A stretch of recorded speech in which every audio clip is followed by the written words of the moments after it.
आज मैं आप लोगों को हरितालिका तीज व्रत कथा सुना रही हूँ। यह जो हरितालिका तीज व्रत कथा है, शिव जी ने इसे माँ पार्वती को सुनाई थी, तो आप लोग इसे ध्यान से सुनो। शिव भगवान ने इस कथा में माँ पार्वती को उनका पिछला जन्म याद दिलाया था। वह बोले, हे गौरा, पिछले जन्म में तुमने मुझे पाने के लिए बहुत छोटी उम्र में कठोर तप और घोर तपस्या की थी। तुमने ना तो कुछ खाया और ना ही पिया, बस हवा और सूखे पत्ते चबाए। जला देने वाली गर्मी हो या कँपा देने वाली ठंड, तुम नहीं हटी, तुम डटी रही। बारिश में भी तुमने जल नहीं पिया। तुम्हें इस हालत में देखकर तुम्हारे पिता दुखी थे। उनको दुखी देखकर नारद जी आए और कहा कि मैं भगवान विष्णु के भेजने पर यहाँ आया हूँ। वह आपकी कन्या से विवाह करना चाहते हैं। इस बारे में आपकी क्या राय है? नारद जी की बात सुनकर आपके पिता बोले, अगर भगवान विष्णु यह चाहते हैं कि उन्हें कोई आपत्ति नहीं है। जैसे कि उनके पिता बोले कि अगर विष्णु जी चाहते हैं तो मुझे कोई आपत्ति नहीं, परंतु जब तुम्हें इस विवाह के बारे में पता चला तो तुम दुखी हो गई। परंतु जब गौरी माँ को इस विवाह के बारे में पता चला तो वह दुखी हो गई। तुम्हारी एक सहेली ने तुम्हारे दुख का कारण पूछा तो तुमने कहा कि मैंने सच्चे मन से भगवान शिव का वरण किया है, किंतु मेरे पिता मेरा विवाह विष्णु जी के साथ तय कर दिया है। मैं भी चित्र धर्म संकट में हूँ। अब मेरे पास प्राण त्याग देने के अलावा कोई और उपाय नहीं बचा। तुम्हारी सहेली बहुत ही समझदार थी। उसने कहा, प्राण छोड़ने का यहाँ कारण क्या है? संकट के समय धैर्य से काम लेना चाहिए। भारतीय नारी के जीवन सार्थक इसी में है कि जिसे मन से पति के रूप में एक बार वरण कर लिया, जीवन भर उसी के निर्वाह करे। मैं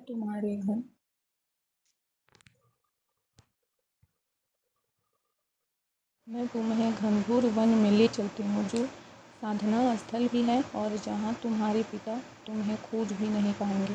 मुझे पूर्ण विश्वास है कि ईश्वर अवश्य ही तुम्हारी सहायता करेंगे। तुमने ऐसा ही किया। तुम्हारे पिता तुम्हें घर में न पाकर बड़े चिंतित और दुखी हुए। इधर तुम्हारी खोज होती रही, उधर तुम अपनी सहेली के साथ नदी के तट पर एक गुफा में मेरा आराधना में लीन रहने लगी। तुमने रेत की शिवलिंग का निर्माण किया। तुम्हारी इस कठोर तपस्या के प्रभाव से मेरा आसन हिल उठा और मैं शीघ्र ही तुम्हारे पास पहुंचा और तुमसे वर मांगने को कहा। तब अपनी तपस्या के फलभूत मुझे अपने समक्ष पाकर तुमने कहा, मैं आपको सच्चे मन से पति के रूप में वरण कर चुकी हूँ। यदि आप सचमुच मेरी तपस्या से प्रसन्न होकर यहाँ पधारे हैं तो मुझे अपना अर्धांगिनी के रूप में स्वीकार कर लीजिए। तब तथास्तु कहकर मैं कैलाश पर्वत पर लौट गया। इसी समय गिरिराज अपने बंधु बांधवों के साथ तुम्हें खोजते हुए वहाँ पहुँचे। तुमने सारा वृतांत बताया और कहा कि मैं घर तभी जाऊँगी अगर आप महादेव से मेरा विवाह करेंगे। तुम्हारे पिता मान गए और उन्होंने हमारा विवाह करवाया।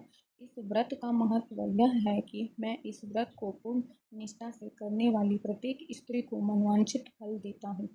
इस पूरे प्रकरण में तुम्हारी सखी ने तुम्हारा हरण किया था, इसीलिए इस व्रत का नाम हरतालिका व्रत होगा।